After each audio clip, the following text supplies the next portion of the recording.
छात्रों, आज के अपने इस वीडियो में हम जिस टॉपिक पर चर्चा करेंगे वह टॉपिक है राइबोसोम। राइबोसोम भी एक प्रकार का कोशिकांग है जो कोशिका के कोशिका द्रव्य, कहने का तात्पर्य है कोशिका के कोशिका द्रव्य, मतलब ये कोशिका है, ये केंद्रक है और ये कोशिका द्रव्य है। ठीक है, तो कोशिका के कोशिका द्रव्य में दानेदार कण के रूप में पाया जाता है, उसे हम राइबोसोम कहते हैं। क्या कहते हैं? राइबोसोम कहते हैं। आज हम इसी दानेदार कण के रूप में जो राइबोसोम पाया जाता है उसके बारे में चर्चा करेंगे। राइबोसोम सामान्य तौर पे कह सकते हैं कि कोशिका द्रव्य में पाया जाने वाला गोलाकार, ठीक है, गोलाकार, इसके बाद कणिका में, मतलब कण के समान होता है, झिल्ली रहित, मतलब इसके चारों ओर आवरण नहीं पाया जाता, झिल्ली रहित, ribo nucleo protein, ribo nucleo protein, ठीक है, राइबो न्यूक्लियो प्रोटीन से बना एक कोशिकांग है। क्या है? कोशिकांग है। आप कह सकते हो राइबोसोम जो है गोलाकार, कणिका में मतलब कण के समान, झिल्ली रहती, मतलब उसके चारों ओर कोई आवरण नहीं पाया जाता, राइबो न्यूक्लियो प्रोटीन का बना सबसे छोटा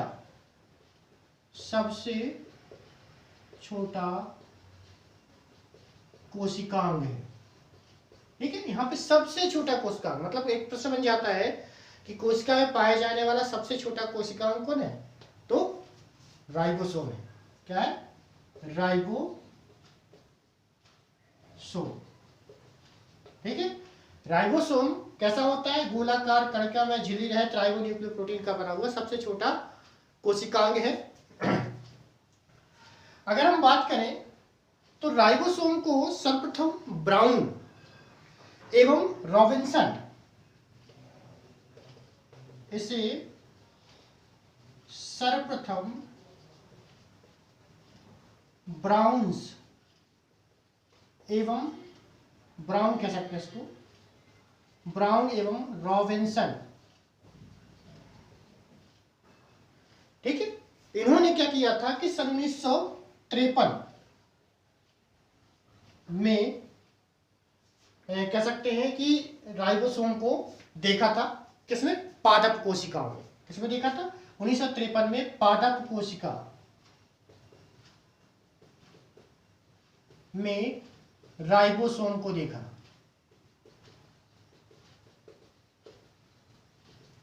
किसने देखा था? सर्वप्रथम ब्राउन एवं रॉबिन्सन, ब्राउन और रॉबिन्सन ने सन 1953 में पादप कोशिकाओं में राइबोसोम को देखा था। इसके बाद पैलेड, एक वैज्ञानिक हुए,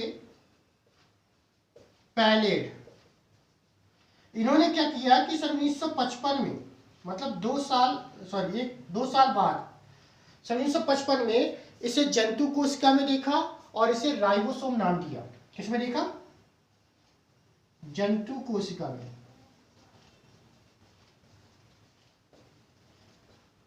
और इसे क्या कहा? राइबोसोम नाम दिया। मतलब कहने का तात्पर्य है कि राइबोसोम को राइबोसोम नाम देने वाले कौन थे? पैलेड नामक वैज्ञानिक थे। इन्होंने सन 1955 में जंतु कोशिका में राइबोसोम को कण के रूप में देखा और राइबोसोम नाम दिया। ठीक है, बल्कि पौधों की कोशिका में किसने देखा था? ब्राउन एंड रॉबिन्सन नामक वैज्ञानिक ने देखा था, और जंतु कोशिका में किसने देखा? पैलेड नामक वैज्ञानिक ने देखा। इसके बाद इसके बारे में बताया गया है कि जो राइबोसोम होते हैं ये कोशिकाओं में हजारों से लेकर करोड़ों की संख्या में होते हैं। इनकी संख्या कितनी होती है? हजारों से, इनकी संख्या एक कोशिका में 1000 से करोड़ों होती है, करोड़ों। करोड़ों तक होती है। ठीक है, ये सभी अपने आप में एक क्वेश्चन है, इसलिए हम थोड़ा सा इस प्रकार बता रहे हैं कि अगर पूछा जाए कि एक पादप एक कोशिका में राइबोसोम की संख्या लगभग कितनी होती है, तो आप बताइए 1000 से 1 करोड़ तक होती है। जंतु कोशिका में राइबोसोम को किसने देखा, तो पैलेट ने देखा, सन 1955 में देखा। राइबोसोम नाम किसने दिया, तो पैलेट ने नाम दिया। पादप कोशिका में किसने देखा, रॉबिन्सन एवं ब्राउन ने देखा, 1953 में देखा। तो ये सब क्वेश्चन बनते हैं, इसलिए हमने इस प्रकार बताया आपको। इसके बाद कोशिका द्रव में बिखरे हुए राइबोसोम, मतलब कहने का तात्पर्य है कि ये जो कोशिका द्रव्य है, इस द्रव्य में जो राइबोसोम बिखरी हुई अवस्था में पाए जाते हैं उसे साइटोप्लाज्मिक राइबोसोम कहते हैं। कोशिका द्रव्य में बिखरे हुए राइबोसोम को साइटोप्लाज्मिक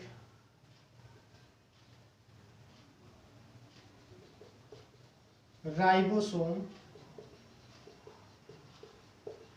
कहते हैं। ठीक है, मतलब कोशिका द्रव में जो राइबोसोम बिखरा हुआ अवस्था में पाया जाए उसे क्या कहते हैं, साइटोप्लाज्मिक राइबोसोम कहते हैं। यहाँ पे एक शब्द और आ गया कि साइटोप्लाज्मिक राइबोसोम किसे कहते हैं, तो आप बताइए कि कोशिका में पाए जाने वाले कोशिका द्रव में जो बिखरी हुई अवस्था में कण के रूप में राइबोसोम पाया जाता है उसे क्या कहते हैं, साइटोप्लाज्मिक राइबोसोम कहते हैं। इसके बाद एक तथ्य बताया गया कि जो राइबोसोम होता है, कुछ राइबोसोम के बारे में बताया गया, सभी के लिए नहीं, जो कुछ राइबोसोम होते हैं वो एंडोप्लाज्मिक रेटिकुलम, कुछ राइबोसोम एंडोप्लाज्मिक रेटिकुलम, ठीक है, की बाहरी भित्ति से राइबोफ्लोरेंस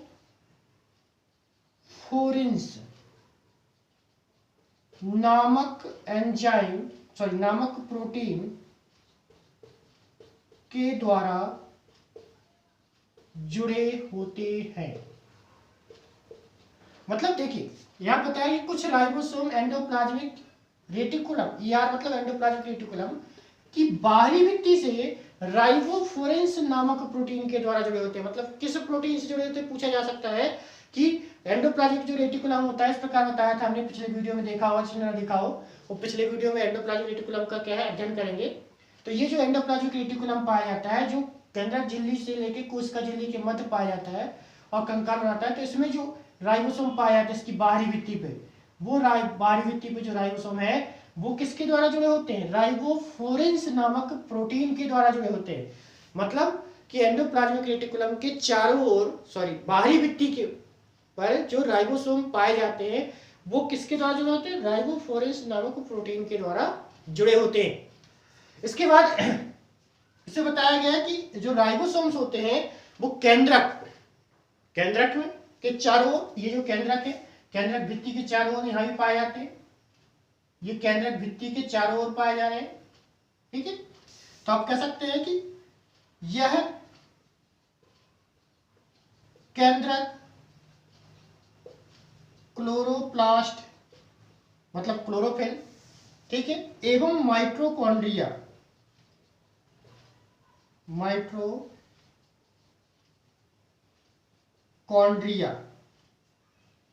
के अंदर पाए जाते। ठीक है, क्या यह केंद्रक क्लोरोप्लास्ट माइटोकॉन्ड्रिया के अंदर पाए जाने वाले कह सकते पाए जाते हैं। ठीक, मतलब राइबोसोम क्या होता है कि राइबोसोम केंद्रक क्लोरोप्लास्ट माइटोकॉन्ड्रिया के अंदर पाए जाते हैं, जिसे कोशिकांगीय राइबोसोम कहते हैं। जिसे क्या कहते हैं, जिसे कोशिकांगीय राइबोसोम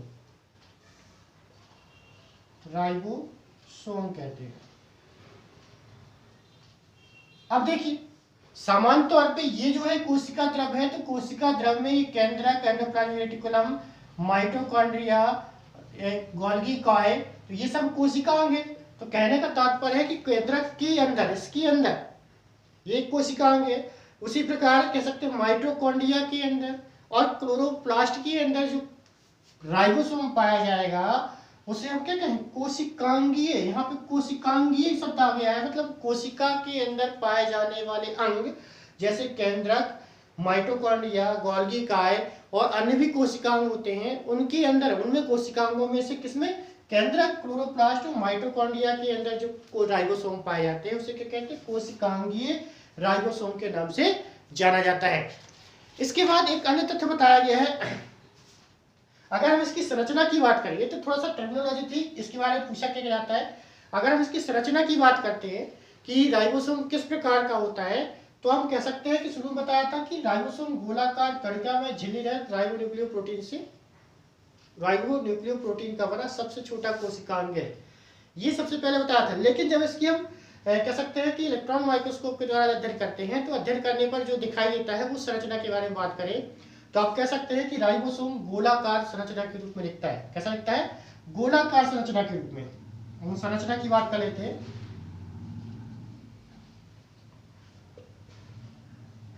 तो राइबोसोम की जो संरचना होती है वो कैसी होती है, गोलाकार होती है। ये पहले भी लिख चुके हैं यहाँ पे, गोलाकार होती है।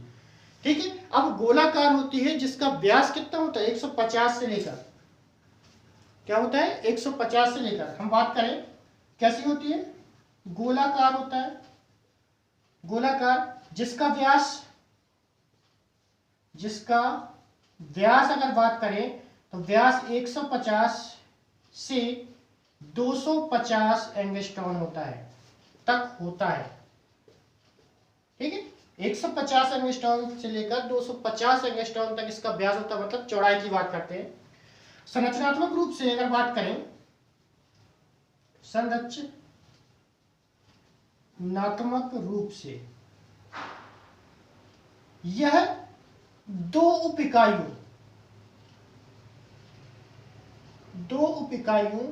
का बना होता है। किसका बना होता है, दो उप इकाइयों का बना होता है। ध्यान देंगे, संरचनात्मक रूप से जो राइबोसोम होता है दो उप इकाइयों का बना होता है। एक होता है सिंपली तौर पे कह सकते हैं हम छोटी उप इकाई ये, और दूसरा होता है बड़ी उप इकाई ये, इस प्रकार। ठीक है, तो दो उप इकाइयों से मिलकर बना होता है, जिसमें आप कह सकते हैं कि एक बड़ी उप इकाई होती है, जैसे एक मान लें हम ये 40s उप इकाई है और ये 60s उप इकाई है। ठीक है, अब 40s ये छोटी उप इकाई और ये बड़ी उप इकाई है। और अगर देखा जाए तो ये किस प्रकार का राइबोसोम होगा, ये होगा 80s प्रकार का होगा, जो एक अवसादन गुणांक के आधार पर होता है। ये 80s प्रकार का उप इकाई होती है, जो किसके हम कह सकते हैं, अवसादन गुणांक के आधार पर कह सकते हैं। इसको हम थोड़ा सा यहाँ देखें, समान तौर पे अगर राइबोसोम को देखें तो राइबोसोम की संरचना की बात कर लेते हैं। तो राइबोसोम में क्या होते हैं, दो उप इकाइयां होती हैं, एक छोटी और दूसरी बड़ी उप इकाई। ठीक है, ये दोनों आपस में जुड़े होते हैं। ये जो बड़ी छोटी उप इकाई है ये 40s है, इसका अवसादन गुणांक कह सकते हैं, और ये 60s उप इकाई की है। और जब इसमें क्या होता है कि जब ये दोनों उप इकाइयां जुड़ती हैं, जो छोटी उप इकाई बड़ी उप इकाई से जुड़ती है, तो इसमें क्या होता है कि मैग्नीशियम आयन की सांद्रता अधिक हो जाती है, तब ये जुड़ेगी। मतलब कह सकते हैं कि magnesium ion Mg2 positive ion क्या होता है, हाई कंसंट्रेशन में होता है, इसका क्या होता है, सांद्रता अधिक हो जाती है, तो ये क्या हो जाते हैं, इस प्रकार ये जुड़ जाते हैं, ये ऐसे जुड़ जाते हैं। ये 40s और ये 60s हो जाता है, जो क्या बनाता है, 80s टाइप राइबोसोम बनाता है, राइबोसोम। ठीक है, इतना बना 80s टाइप का राइबोसोम बना।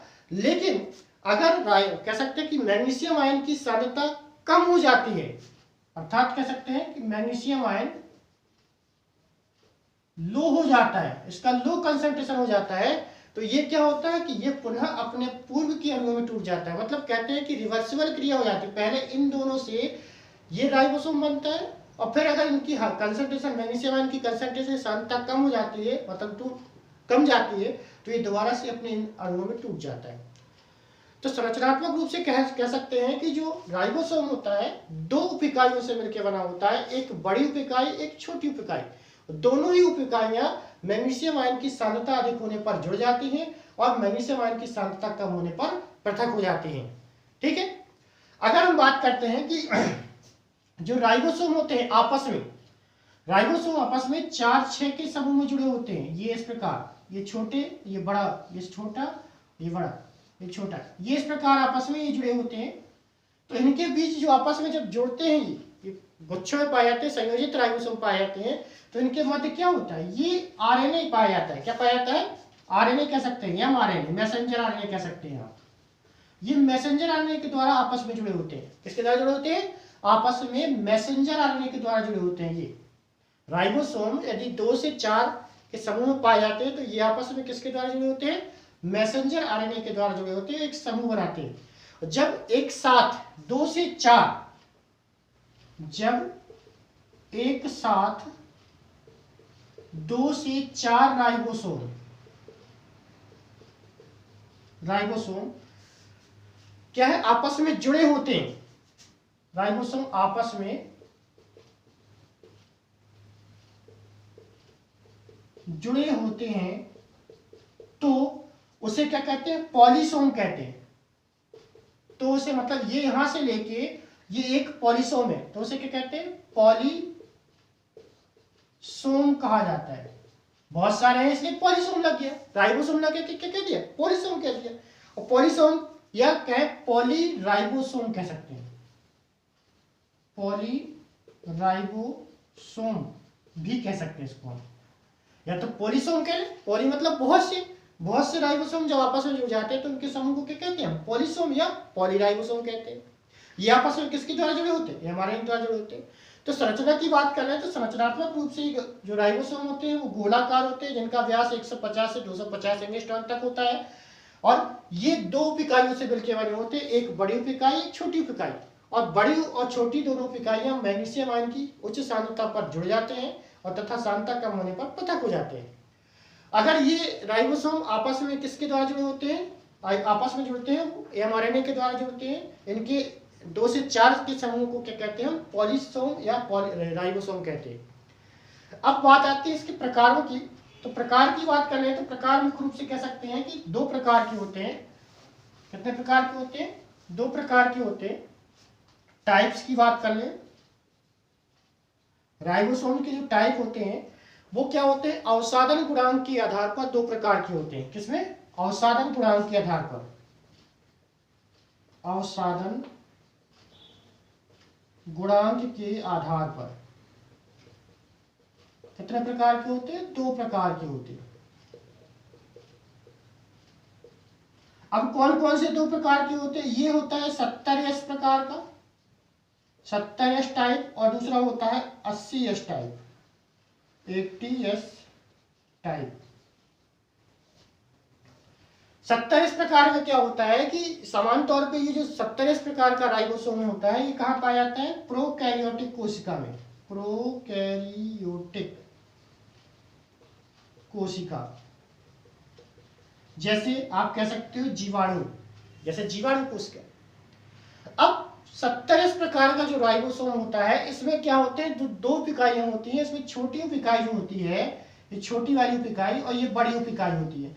तो जो छोटी उपिकाई होती है ये होती है कितनी? 30S की। कितनी होती है? 30 सब यूनिट की बनी होती है। और ये जो बड़ी वाली होती है 50S की बनी होती है।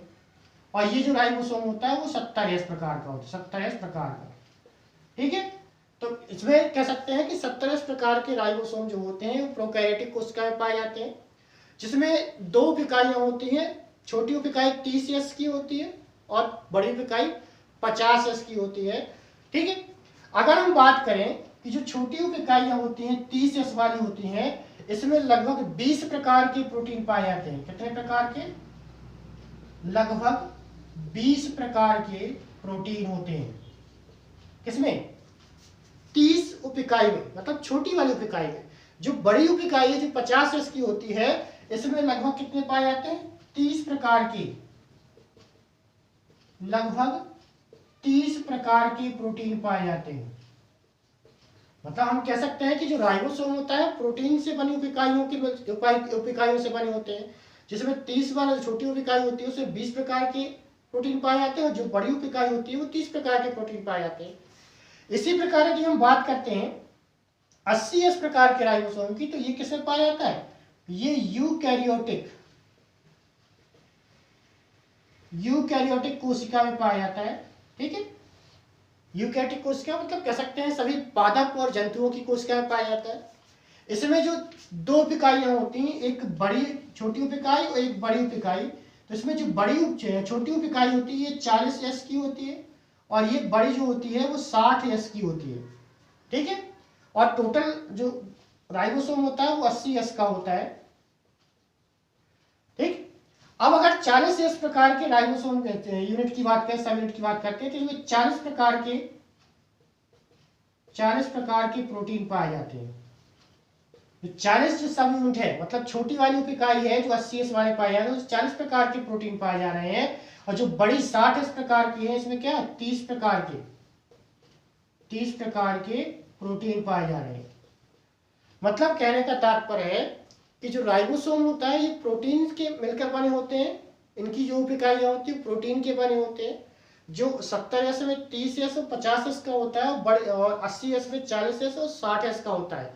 इनके नाम अवसादन गुणांक के आधार पर दो रखे गए हैं, जो 70S और 80S प्रकार के कहलाते हैं। समान तौर पे 70S प्रकार का जो राइबोसोम होता है ये प्रोकैरियोटिक कोशिका में पाया जाता है और 80S प्रकार का जो राइबोसोम होता है यूकैरियोटिक कोशिका में पाया जाता है। प्रोकैरियोटिक कोशिका का उदाहरण आप जीवाणु कोशिका मान सकते हैं और यूकैरियोटिक कोशिका का उदाहरण आप पादप कोशिका और जंतु कोशिका को मान सकते हैं। अब इसके बारे में बात करते हैं कि इसका कार्य क्या होता है। जो राइबोसोम के कार्य की बात करते हैं तो राइबोसोम का जो मुख्य कार्य होता है वो है प्रोटीन निर्माण करना। ठीक है, राइबोसोम के मुख्य कार्य की बात करते हैं, ये क्या करता है, कोशिका में प्रोटीन निर्माण का कार्य करता है। इसीलिए राइबोसोम की क्या कहते हैं, कोशिका की प्रोटीन फैक्ट्री कहते हैं। क्या कहते हैं, राइबोसोम को कोशिका की प्रोटीन फैक्ट्री कहा जाता है। क्या कहा जाता है, प्रोटीन फैक्ट्री कहा जाता है। मतलब प्रोटीन का निर्माण होता है तो कहाँ होता है, राइबोसोम में होता है। ठीक है, तो राइबोसोम के बारे में जो जानकारी दी गई उसमें सबसे पहले होता है कि राइबोसोम क्या होता है, गोलाकार कणिकामय झिल्ली रहित राइबोन्यूक्लियोप्रोटीन की बनी एक कणिकामय और सबसे छोटी कोशिका है, जो जिसे सर्वप्रथम ब्राउन एवं रॉबिन्सन ने 1953 में पादप कोशिका में देखा था। उसके बाद पैरेट ने 1955 में जंतु कोशिका में देखा और इसे राइबोसोम नाम दिया। इनकी संख्या एक कोशिका में लगभग 1000 से लेकर करोड़ों होती है। कोशिका द्रव में ये क्या होते हैं, बिखरे हुए पाए जाते हैं। तो बिखरे हुए राइबोसोम को साइटोप्लाज्मिक राइबोसोम कहते हैं। इसके साथ ही कुछ राइबोसोम एंडोप्लाज्मिक रेटिकुलम की बाहरी भित्ति पाए जाते हैं, जो राइबोफोरेंस नामक प्रोटीन या कहेंगे राइबोफोरेंस नामक एंजाइम की सहायता से जुड़े होते हैं। यह केंद्रक, क्लोरोप्लास्ट और माइटोकॉन्ड्रिया के अंदर अगर पाए जाते हैं तो इसे कोशिकांगीय राइबोसोम कहते हैं। मतलब कुछ कोशिकांग क्या होते हैं, केंद्रक, माइटोकॉन्ड्रिया और क्लोरोप्लास्ट के अंदर पाए जाते हैं, जिसे कोशिकांगीय राइबोसोम कहा जाता है। अगर इसकी हम संरचना की बात करें तो जो राइबोसोम होता है वो संरचनात्मक रूप से गोलाकार होता है और दो प्रकार की उपिकाइयों से मिलकर बना होता है, एक छोटी उपिकाई, एक बड़ी उपिकाई। छोटी उपिकाई कह सकते हैं, दोनों उपिकाइयां आपस में किसके द्वारा जुड़ी होती है, मैग्नीशियम आयन की सांद्रता पर निर्भर करता है दोनों के जुड़ने की। तो अगर मैग्नीशियम आयन की सांद्रता अधिक हो जाती है तो दोनों आपस में जुड़ जाते हैं, और मैग्नीशियम आयन की सांद्रता कम हो जाती है तो दोनों क्या हो जाते, पृथक हो जाते हैं। अगर राइबोसोम आपस में समूह में पाए जाते हैं, कह सकते हैं कि राइबोसोम 2 से 4 के समूह पाए जाते हैं, तो ये समूह जो बनते हैं वो किसके द्वारा आपस में जुड़े होते हैं, या mRNA के द्वारा जुड़े होते हैं। और ऐसे राइबोसोम जो समूह में पाए जाते हैं, 2 से 4 के समूह पाए जाते हैं, उसे क्या कहते हैं, पॉलीसोम या पॉलीराइबोसोम कहा जाता है। इसी प्रकार यदि हम इसकी प्रकारों की बात करें तो अवसादन गुणांक के आधार पर राइबोसोम को मुख्य रूप से 2 प्रकारों में बांटा गया, एक 70S प्रकार का राइबोसोम, दूसरा 80S प्रकार का राइबोसोम। 70S प्रकार का जो राइबोसोम होता है ये प्रोकैरियोटिक कोशिका जैसे कि जीवाणु में पाया जाता है। इसमें 2 सब यूनिट होती हैं, एक होता है 30S और 50S, जिसमें 30S वाली जो सब यूनिट होती है वो 20 प्रकार के प्रोटीन से मिलकर बनी होती है, और 50S वाली जो सब यूनिट होती है वो लगभग 30 प्रकार के प्रोटीनों से मिलकर बनी होती है। इसी प्रकार 80S टाइप का जो राइबोसोम होता है ये यूकैरियोटिक कोशिका में पाया जाता है, जो 40S और 60S उपिकाइयों से मिलकर बनी होती है, जिसमें 40S जो उपिकाई होती है उसमें 40 प्रकार के प्रोटीन पाए जाते हैं, और जो 60S होती है वो 30 प्रकार के प्रोटीनों से मिलकर बने होते हैं। यदि हम इसके कार्यों की बात करें तो ये मुख्य रूप से क्या करता है, कोशिका में प्रोटीन निर्माण का कार्य करता है, इसलिए इसे कोशिका का प्रोटीन फैक्ट्री भी कहते हैं। तो ये था हमारा राइबोसोम जो एक कोशिकांग है और संपूर्ण कोशिका में कह सकते हैं कणिका में फैला होता है। कुछ कोशिकांगों के चारों ओर पाया जाता है, जैसे केंद्रक, माइटोकॉन्ड्रिया, केंद्रक के चारों ओर पाया जाता है, केंद्रक झिल्ली के चारों ओर कह सकते हैं एंडोप्लाज्मिक रेटिकुलम के चारों ओर पाया जाता है, गोल्गी कहाँ पाया जाता है, कुछ स्वतंत्र रूप से ही पाया जाता है। ठीक है, तो यदि जानकारी अच्छी लगी हो तो वीडियो को लाइक करें, शेयर करें, और जो इस चैनल पर पहली बार है अर्थात नए हैं वो क्या करें, चैनल को सब्सक्राइब करें और साथ ही में बेल आइकन दबाएं और उसमें ऑल ऑप्शन को दबाएं ताकि आने वाले वीडियो का नोटिफिकेशन आपको समय पूर्व मिल जाए और आपकी स्टडी लगातार बनी रहे। धन्यवाद।